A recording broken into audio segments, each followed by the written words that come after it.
kata ụfọdụ ana m ajụ ma ihe o mere eme mmadụ ọ ga-ebelivukwa ihe a like mmadụ ọ ga-ebelivukwa ya ka anyị ga-ele nke a tugeda ọ na-adọ mma anọkata ka ị ga-eke onye ọnụ ike gwụrụ. Hello, Adibem. Good afternoon. Thanks for giving me this your number because I need no advice. My life is in luck or was on a post. Gangasina, nozi, a woman, and like I was telling you the story, life history. What she were not he was my boyfriend that time. When he had no form of na-agakwa n'akwụkwọ anyị nchebi na full steeti n'Enugu nnọọ n'ebe anyị n'Enugu o mega masters program ya na medical lab mụ na onwe m megakwa na OND m so mụ na ya na-akpa I trusted and I kind of liked him that time but ọ bịazi bịa were aghụghọ wee jigidecha m nnọọ well aghụghọ mmiri bụ na mgbe mụ na ya na-abụ na-akpa mgbe ọbụla m bịara ụlọ ya ọ ga-ehi m ohi kwanụ daza imekwanụ sekwanụ ibonge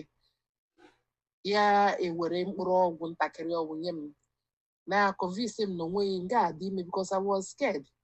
amakwanụ m my circle ndekwa nche gị kwesị ihe ime gị ugbu a m ga-adịkwa ime ndụ na-ala ike ikpuchi wee na-eme datị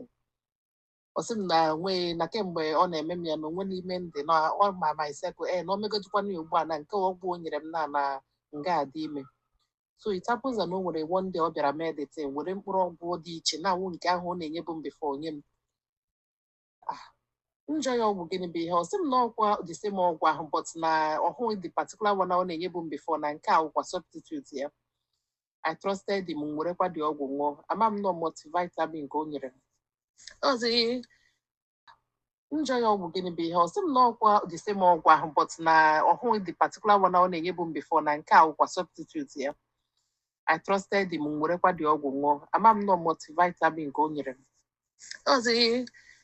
3 weeks later m kwesịrị ịhụ nsọ m ahụ m nsọ m nyanwa chọrọ m bịa na ya ada anyị sị m ada na m ahụgo nsọ m and we are kind of having problem for that day so ya bịa mmega IT mgbe ahụ na m ahụla nsọ m nsị anyị na m kwesịrị ihe ya that day but ọ pụta mebi ọ ga-apụta n'abalị ọ sị m na ọ gaghị apụta na plan ya wọkọ na nsị ya gịnị ọ sị m come to my house let me explain mgbe chọrọ ya gala ụlọ ya ọ sị m na onwe nsọ m ga-ahụ ọzọ na m ga-achike na ndị ime na m ga-ahụ na ndị ime na plan ya wọkụrụ na ọgwụ ahụ o nyere m that day na multivite ka o nyere m na ọnwụ ọgwụ prevention o nyere m ha mgbe si ya gịnị iwe egwurukwa n'ụdịka ihe a mee ka otu ihe imere na kemgbe mụ na ya na-abụ na-eme na m adịtụnụbụ ime anọ chọrọ ịnụ m onye a na-ekwukwa na ọ chọrọ ịnụ m enwekwanụ aka ọrụ o ji that time ọ ka na-agụkwa n'akwụkwọ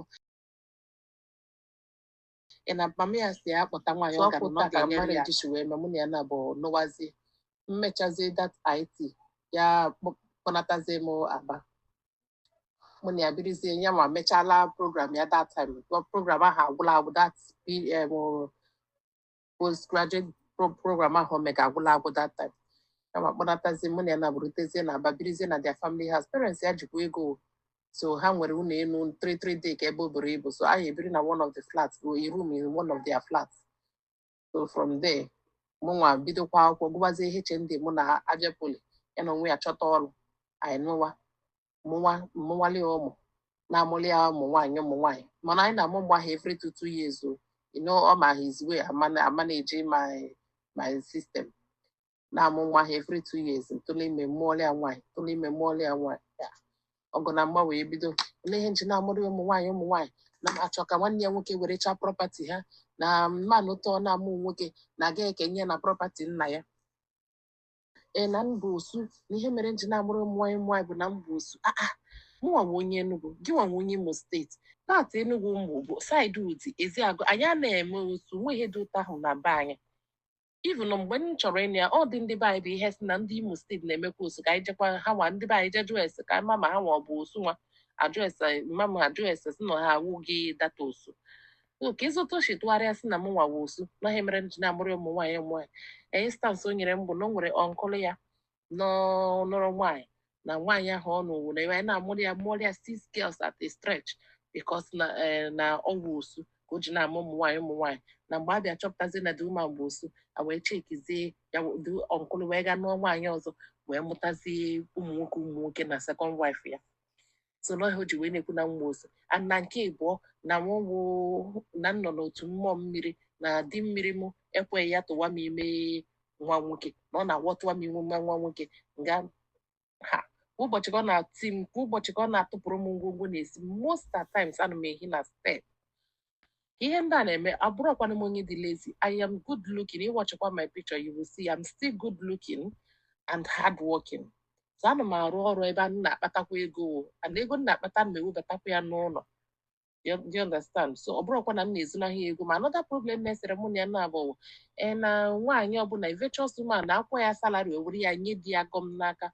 nwasị mba na agwa m salary nwepụta nke m ga-ewepụta ndosa nke m ga-edosa anyị ekwurụkwa detin n'esi ụbọchị nwoke a na-akụ m ihe ọ na-akụ m bullshit ọ kụchacha m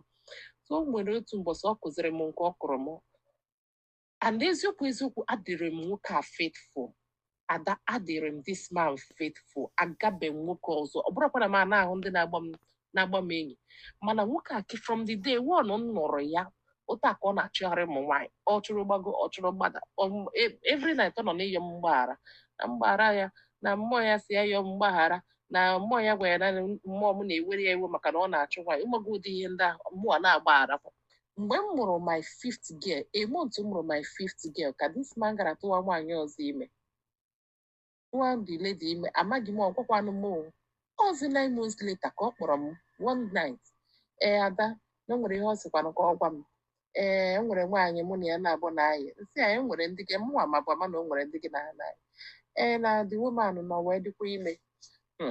nsị ya finally tụwa na nwaanyị ọzọ ime asị m na nchenụka okwucha na nwa ihe ọ na-ekwu mgbe ya na-ekwu na the girl amụọ na nwa na ọ mụrụ nwa today nsị a mụrụ gị na ọsị ma ọ mụrụ baby boy mbe kpọ mma m wee mma m asị m ka eyi na-ebela akwa esikwa na ọnwa odogwu anyị kwesịrị ịma na nwoke a ga-eme ihe a kemgbe ụwa ebecha m akwa ha anya ka nọrọkwa na-anụ di na nwunye mana m was thinking na problem amụrụ nwa nwoke amụnwụ nkere ihe ndị ọgọ na-akụ m gara ibinata obi rọkwa so ihe nke a nkọgaziri gị na bụ after 5 years nwa ya nwoke ji 5 years ọ kwụrụ ha ụgwọ ụlọ na-azụ ha na-take care of the girl anụ nwa ya mgbe ọbụla ụbọchị ihe ọ na-agwa m are you woman enough chinyere wetụrụ ime efu ugboro for him tụọrịa nwa nwoke ọ nọkwa the girl tụrụ ime ofu ugboro wee mụọrịa nwa nwoke mụnwa na ebe a na-amụ nwaanyị na mma achọghị isi n'ime ụlọ abụọ na ọmụ ji ịkpọbata nwa ya nwoke na bibi mama ya n'ụlọ ya were that particular day ama m ihe asịrị m na this man di m wee kụchaa m dọshịa m akwa nyi brezi na pante eyi gị m wee kwapụgawa m n'echi anyị bi na second floor n'ime 3D ka ha kwapụwa m n'ezi the next compound wụ school ụmụ ya morning time ụmụ school the next compound mega assembly so ọ kpọpụla m na varanda anyị ga-esi na varanda ahụ wee pụọ na step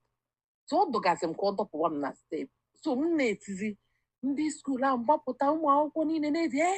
ịmago ụdị ya na ha hụrụ nwaanyị gba ọtọ di ya na-akụ ihe ndị tichas rọsh wachịgbanwe ụmụazị enter the class so ndị nke kaziri obi na-abazi the man n'inobazi iwu ka akwa nwunye gị ka ị na-agba ọtọ nwa ifela ọ na-emekwa gị so mgbe ahụzi na ndị mmadụ tigaziri ya mgbe ya hapụ m mgbabazie n'ime ụlọ bee wee tiere ya aka na that day si akwa ịhụ my faithfulness to you adrozi guaranteed in fact for this thing ị mere ụwa hụ ọtọ m na faithfulness ịmago mbe so mana o nwere one of my clients mụ na ya dị na mma this man na-enyewe m advice in fact he is just one of my big clients na my business m na-eme mbụtara na business ọ ya patronizere m so mkpọ the man kọsara ya the man sị m gịnị na ndị m mere gịnị na m ka ebe m nọ ngwa sị m sị ya na nka nọ ya dị n'ebe ọsị